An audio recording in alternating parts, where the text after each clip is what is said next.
The Galactic Council chamber buzzed with an energy that Ambassador Kelthra had never experienced in her 3 centuries of diplomatic service.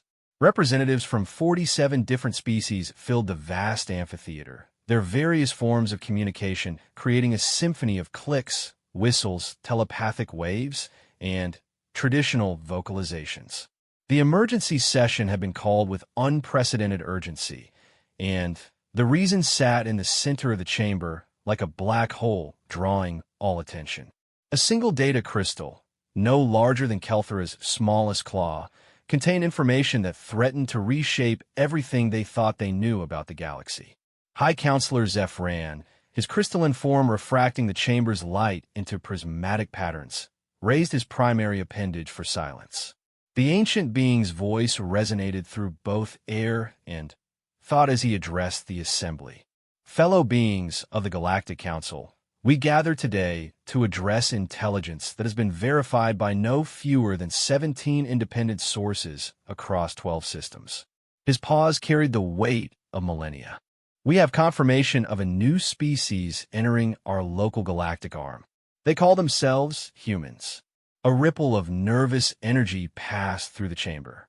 The Velthari delegation shifted their serpentine forms uneasily, while the insectoid Krixta clicked their mandibles in what Kelthra recognized as deep concern. She had heard whispers, of course.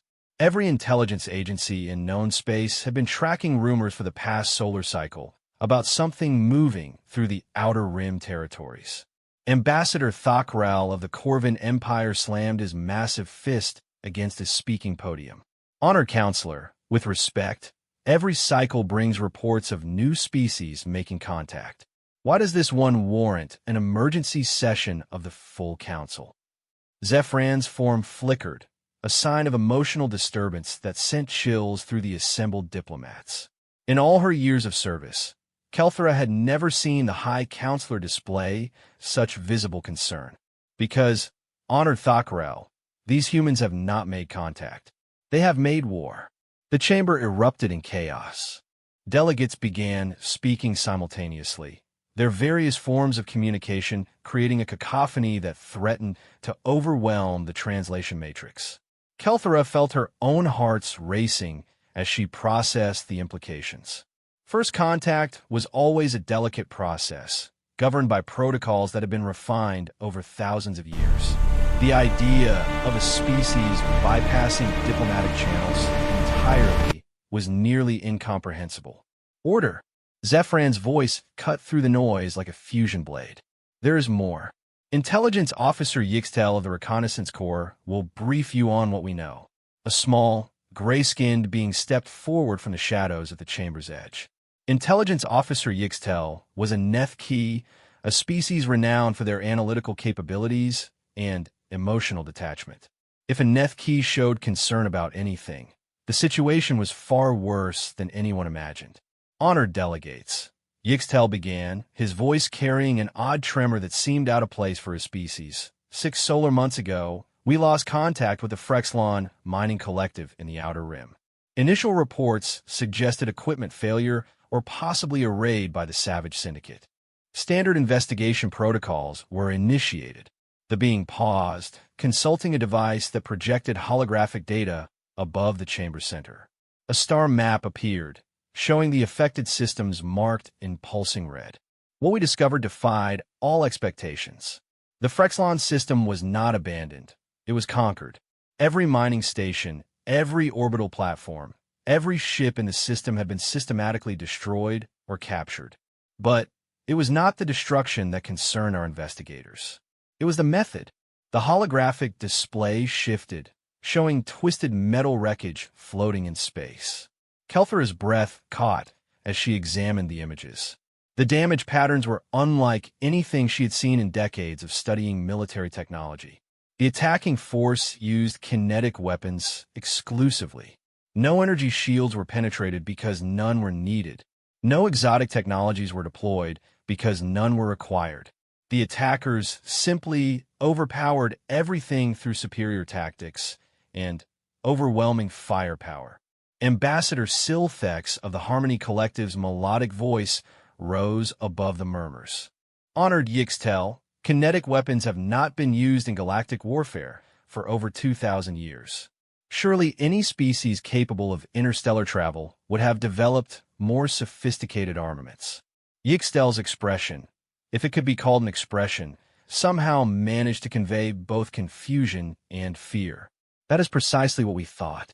Our tactical analysis suggested that any species relying on such primitive weapons would be easily defeated by modern defensive systems. We were wrong. The holographic display changed again, this time showing a massive space station, or what remained of it. The structure had been home to over 50,000 beings, a testament to Galactic Council engineering that had stood for 3 centuries. Now it was a hollow shell, its defensive systems scattered like debris. The humans approached Frexlon Prime Station directly, with no apparent concern for its defensive capabilities.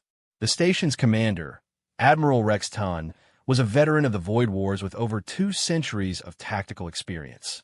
His defensive grid could have withstood assault from any known fleet configuration. Keltherus studied the wreckage, noting the precise nature of the damage. Whatever had attacked the station had done so with surgical efficiency, targeting specific systems while preserving others. It spoke to a level of tactical sophistication that contradicted the primitive weapon systems. The attack lasted exactly 47 minutes, Yixtel continued. In that time, the humans neutralized the station's shields, disabled its weapon systems, breached its hull in 16 different locations, and captured or destroyed every defensive platform in the system. They accomplished this with a fleet of only 12 vessels. The silence that followed was deafening. Kelthera found herself recalculating the numbers, certain she had misunderstood. Frexlon Prime's defensive grid was designed to withstand assault from fleets 10 times that size. Counselor Thokral's voice carried a note of disbelief. 12 ships defeated an entire system's defenses? That is impossible. The tactical mathematics alone do not work according to any model we understand. Yixtel interrupted, something no being had ever done to a Corvin delegate in the Council Chamber's history. Honor delegates, we have spent months analyzing every fragment of data from the attack. The humans employed tactics that our greatest military minds classify as impossible. The intelligence officer manipulated his device, and the display shifted to show tactical readouts from the battle. Keltherus studied the patterns, her diplomatic training in military affairs allowing her to understand the basic strategic movements. What she saw made no sense. The human fleet divided during the approach, with individual vessels moving to engage multiple targets simultaneously. Standard tactical doctrine states that dividing your force in the face of superior numbers is suicide. Yet somehow, each human vessel proved more than capable of handling multiple defenders. Ambassador Telmiron of the Scientific Collective raised a tentacle. What of survivors? Surely some beings escaped to provide testimony. There were survivors, Yixtel replied, and something in his tone made Kelthera's blood run cold. That is perhaps the most disturbing aspect of the entire incident. The humans made no attempt to prevent escape pods from launching. They allowed supply ships to flee. They even provided assistance to damaged vessels that posed no threat. The chamber erupted in confused murmurs. This information contradicted everything they thought they understood about the attack. I do not understand, said Counselor Vortham of the Trading Federation. If they allowed survivors to escape, how can this be characterized as an act of war? Perhaps this was a territorial dispute, or because Yixtel said quietly, the survivors all reported the same message. Every human vessel broadcast it on all frequencies in perfect galactic standard. This system now belongs to the Terran Colonial Authority. All residents have 72 hours to evacuate. Failure to comply will result in termination. Kelthera felt her secondary hearts skip as the implications became clear. This was not conquest in any traditional sense. This was extermination with the courtesy of advance notice. The humans waited exactly 72 hours, Yixtel continued. During that time, they made no aggressive moves toward fleeing civilians. They provided navigation data for safe passage out of the system. They even shared fuel with vessels that lacked sufficient supplies for the journey.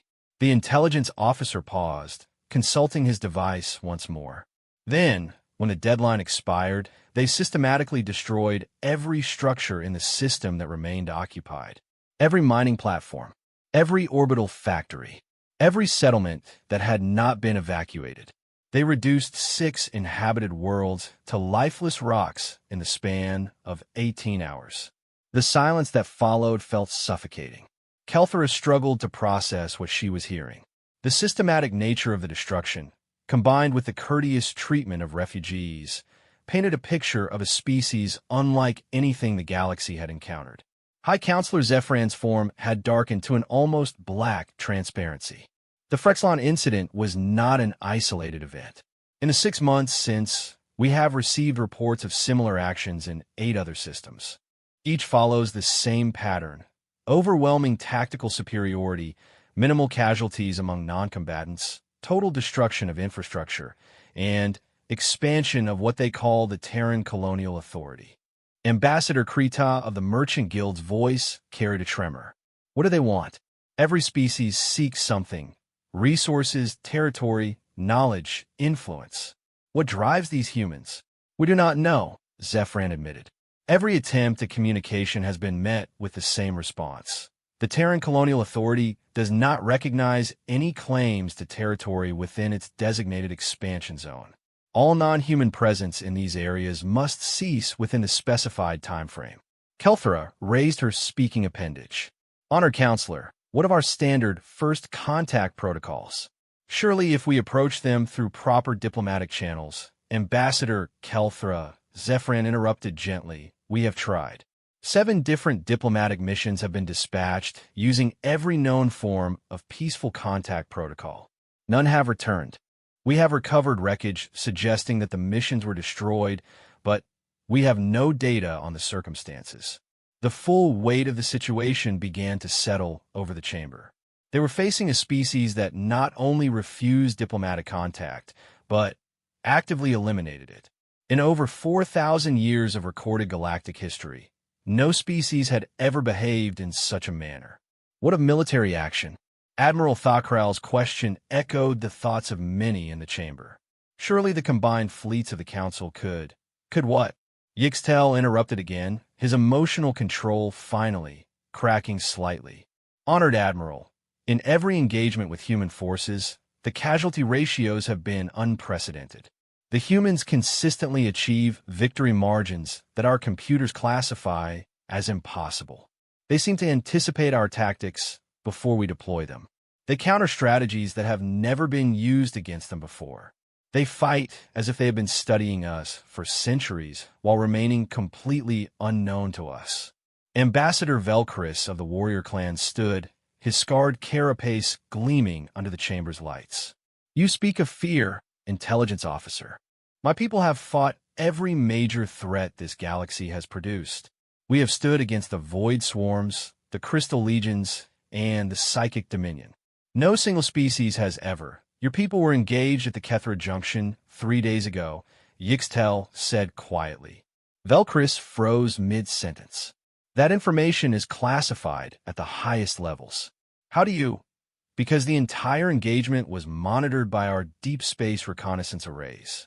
The 3rd Warrior Fleet, under the command of War Leader Theknar, encountered a single human vessel conducting survey operations in the junction.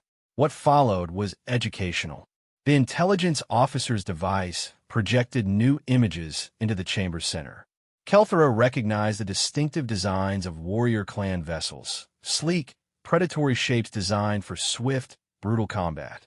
The holographic display showed 17 of them surrounding a single, unremarkable human ship. The human vessel made no attempt to flee when confronted by war leader Theknar's fleet. Instead, it transmitted a standard warning about territorial violations and began broadcasting evacuation instructions to the nearest civilian populations. Velchris's voice carried a note of disbelief. Evacuation instructions? The junction has no civilian populations within 3 light years. Exactly. The humans somehow knew about the mining colony in the Delterra system that your people had established in secret. They knew about the research station hidden in the Void Nebula. They knew about installations that do not appear on any galactic registry. The holographic display shifted to show tactical readouts from the engagement. Kelthera watched in fascination as the single human vessel maneuvered against the warrior clan fleet. The engagement lasted 43 minutes. In that time, the human ship disabled 16 warrior clan vessels without destroying a single one. War leader Theknar's flagship was left functional, but completely helpless. Weapons offline, shields down, propulsion systems damaged, but reparable. Velcris's voice had dropped to a whisper. The warrior clans have never been defeated in single combat. Our vessels are designed for combat against known technological paradigms. Yixtel finished.